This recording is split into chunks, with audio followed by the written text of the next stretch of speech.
Welcome back to Black Butler Anime Review, episode number 25.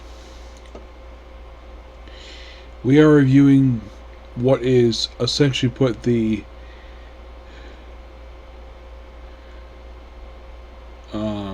ninth episode of the Emerald Witch arc, which also happens to be the 66th episode of the series, known as His Butler Crossing Paths. This episode, I'm not sure why in the world did this for, but it did. So open up with first a recap. You think, oh, couple minutes recap previous episode? Oh no. This recap took 4.5 minutes. And then we have the opening part of the episode. We have Sebastian burning some stuff. Later on, we see him smashing the spell that was driven from previous episodes. Back. And aside from that, the only time you see Sebastian the whole episode is a flashback related to Finian. That's it. I'm sure J. Michael Turner was like, yeah, I'm only here briefly, just forgot my lines and probably have other projects to work on. I'm sure he probably was relieved. He didn't have to carry an episode. Like, thing is, J. Michael Turner, it's like, the thing is, you can tell by basically, if anybody watched this whole series, you can tell he enjoys this character. Playing Sebastian Michaels. This excellent character. He doesn't get many lines in this episode, but you can tell he clearly is enjoying what he's doing. He loves his character. A character he's been voicing for almost 10 years, despite the fact there's only been a few seasons released of the series now. I think like a quick OVA series, which was, I think it was like Book of Murder, I think it was. Yes. So after the brief cold opening, which only took exactly 1 minute, and then we had like roughly a 2-minute opening title sequence. Yes, 2 minutes. And then finally we got to the main episode where we have, I think it's Jason and Snake, I believe it is. Well, they're running from Wolfgang and his group. Now Snake is able to, distract long enough. And at one point he says, be sure to take care of the mistress. In the manga, he said, young lady. And then, of course, Wolfgang catches up with him after all the snake stuff. It's like, yeah, I know snakes have ears. Well, you actually hear vibrations. That's what you're following him. And Wolfgang is able to trap him. And it turns out that this is not the Emerald Witch that Snake was carrying, but actually his boss, Cecile Phantom Hive. And the whole thing of it was like he shoots him, he has to block it. And then we have this flashback, one of two of the whole episode. Which I'll get back to this flashback later on, because this flashback ties in the very end of the episode, which is interesting to say the least. So basically, by the way, Seaguard, she's the Emerald Witch, she's actually with Finian and Tachibana, I think his name is. The guy who's Japanese, who's basically used the katana later on. And Mei Lin is basically hiding in a tree because she's a sniper. Those of you who forgot, she is a sniper, and this is probably the first time since the Book of Circus arc that she's actually used her sniping skills, because last arc she didn't do much of anything. As a matter of fact, she didn't, because she was not there per se, because she now play a role in the last arc. This one she does play a small role. Emeralds are running, and then of course you have Finian, which of course this is the one of the two flashbacks of the episode. Or Sebastian's then, of course, how many Finian name? This is, of course, after they retrieved him from a previous episode flashback where they, like, when you give your name, not super 12. So, he explains, because he has blonde hair, so he's named Finian after a fast runner. Which, of course, Finian himself thinks himself as a fast runner after keeping the book that Cecile gave to him. And he was to jump up and survive, but he is so much pain, his feet hurt. So then, of course, we have the Commandant fire at him, And then takes a katana and slices it like damn thing in half. It's like, wait, he had a katana? Well, actually, he sliced a bull in half? Damn. It's like, take her, take her, Finian. I will hold them off. So, like, basically showing how much of a badass this Butler is. Weirdly, whenever he's shown on screen, it's like he has to be in this Kibe form a lot of the time. Whenever he's not speaking, I've never understood why this character's like this. At all, he's a cool character. I love when the guy speaks. The guy very rarely speaks the whole series. If you're going to ask the question of when was the last time this guy ever spoke, I think it may have been Book of Circus. I think that was the last time he ever spoke in the series because he's been there in the background. He's not done much anything. So then, of course, Seagar goes up, basically does her own thing. And in the case of Cecile, he is basically saved by an old acquaintance who, according to him, has put on weight since he was last seen. And his name is Diedrich, who in the flashback was a very thin guy, and he was told by his father, "Oh, can you please look after him?"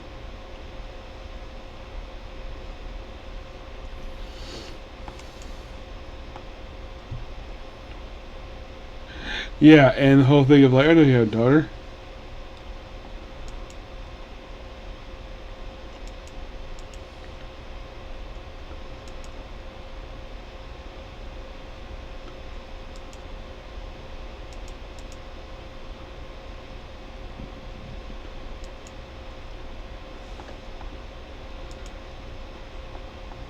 He's like, don't call my mom my given name, Diedrich.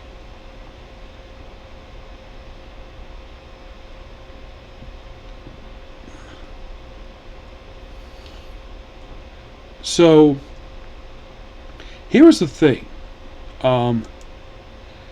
He last appeared in the Phantom High Murders arc. Which you're thinking, wait. Phantom Murders.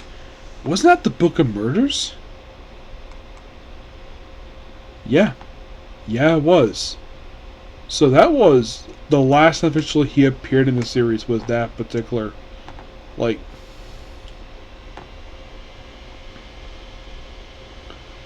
yeah, which, in terms of the anime, this actually is the first time he's been seen on TV. Well, I think you hear his voice mostly, but you could kind of say this is his first appearance in a little over 10 years. And prior to that, he had previously appeared in the opening arc of the series. You're thinking, huh, that's interesting.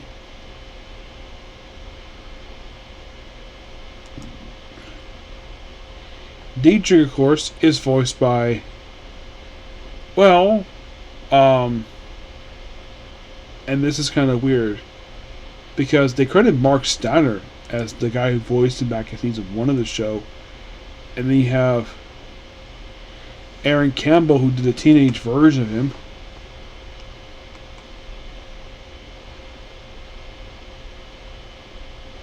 So Book of Circus is Anthony Bowling. So the teenage version is Aaron Campbell. So I think it's Mark Steadman again. Yes, it's probably the first time he did that one. Yeah, I thought this interesting. He's like, don't go out. It's like he's like tells him don't come by his given name, which is interesting. Yeah, so in the flashback he was very thin. Now he has put on weight, and he blames Cecile.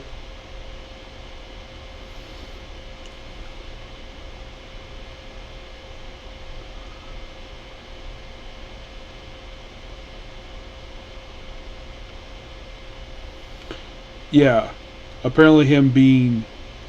He's like, I am not your drudge. Yes, seriously, they bring up the word drudge. Yeah, which was something that was like an assistant per se. I think it was is how to describe it. Yeah, I think a drudge is, or at least here is referred to as a fang. Yeah.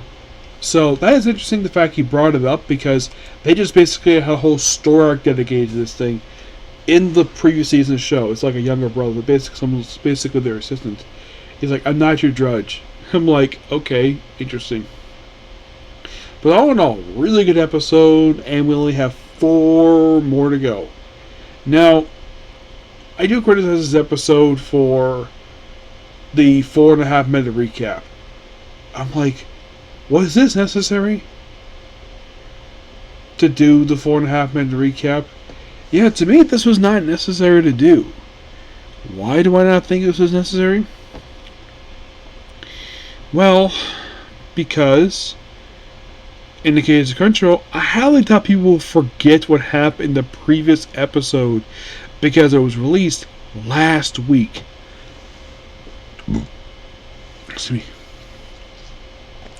I'm sure and I'm glad the fact that Crunchyroll had this feature to skip recap.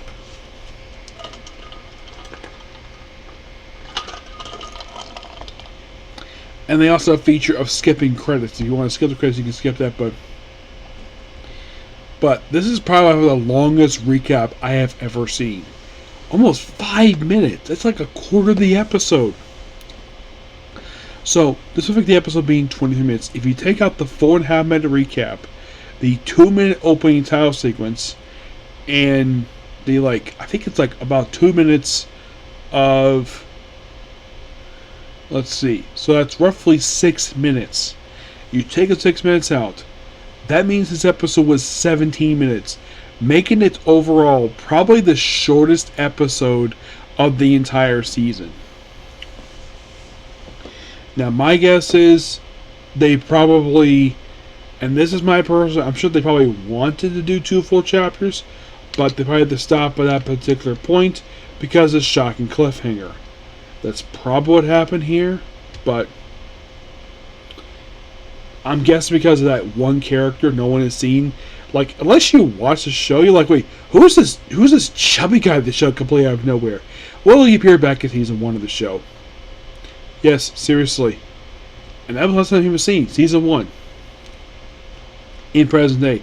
Though he did appear in flashback in just this episode, which, yeah.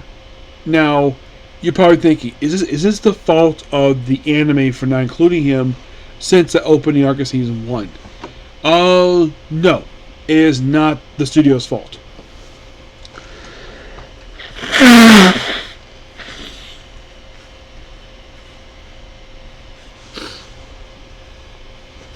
If I would personally think that the blame for this, I would put the blame on the writer of the series.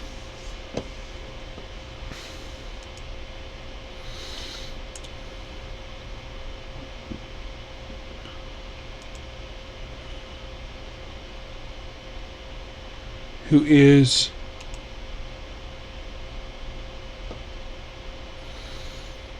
Yana Toboso. Apparently, the writer of the series is a woman who is 41 years old. Well, basically 40, but yeah, 41 years old. So, I put the blame on this person for the lack of appearances of this one character. And you probably would think, like, why didn't the anime include him a little more than they actually did? In all honesty, I don't know of why in the world he was not featured.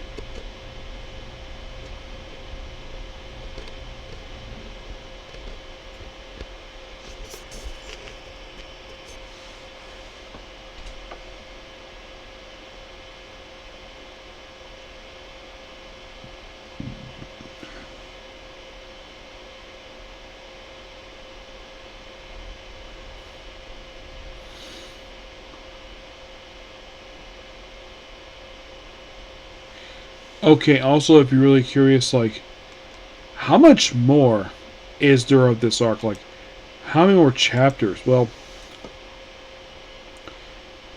the 6th episode is called Calling.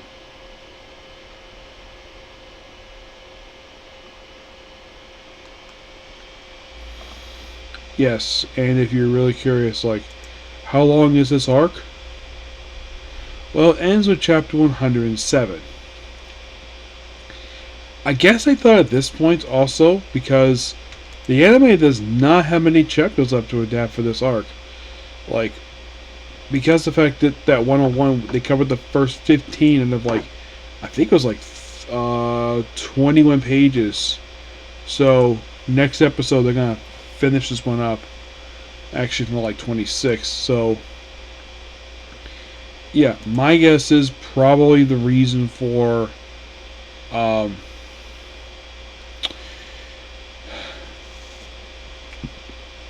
so my guess is with let's see, excuse me, by the episode that aired in Japan yesterday, it aired up to release of the chapter 104. So my guess is that the penultimate episode hardcover, I'm guessing like probably 105, 106.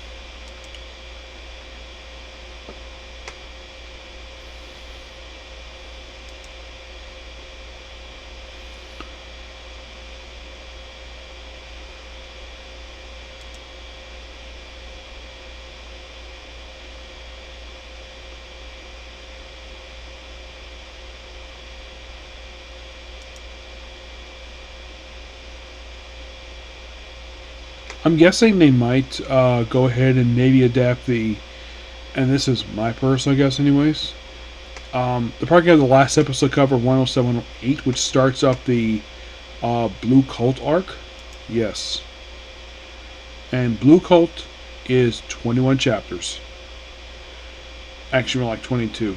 So, this will probably be the very next season whenever they cover it. Blue Memory is like 20 chapters per se. The current arc of the series, which is Blue Revenge,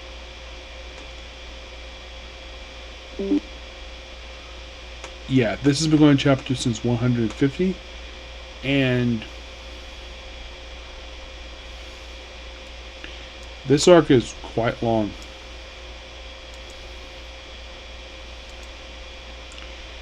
As it stands, well,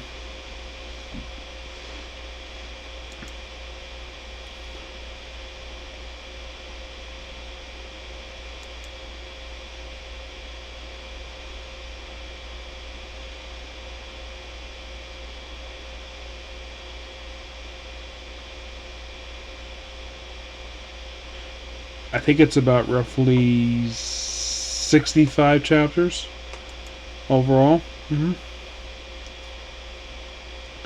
Yeah, 65 chapters. If they ever get this one, this is going to be a very lengthy arc to cover for a season. Like, you're going to need more than like 11, 13 episodes. Unless you're going to make the season 2 parts, you're going to have at least about, if they're going to do 2 chapters an episode for, as of currently, a 65 episode chapter arc. I mean, what times 2 is closest? Basically, you're going to have a 30 plus episode season to cover this particular arc. Yes, but that depends. Yep. But yeah, that is going to be pretty much it for particular view. Please be sure to like, comment, subscribe, turn notifications. Next up, basically, we have is, well, actually nothing right now because it's getting kind of late. So, I will see you all tomorrow for One Piece, Yasha here, Dark Elf, Chasing the World, My Hero Academia, Vigilantes, and also the Apothecary Diaries. Yep, that's coming back. And maybe Doctor Who as well, okay? So, see you tomorrow. Bye.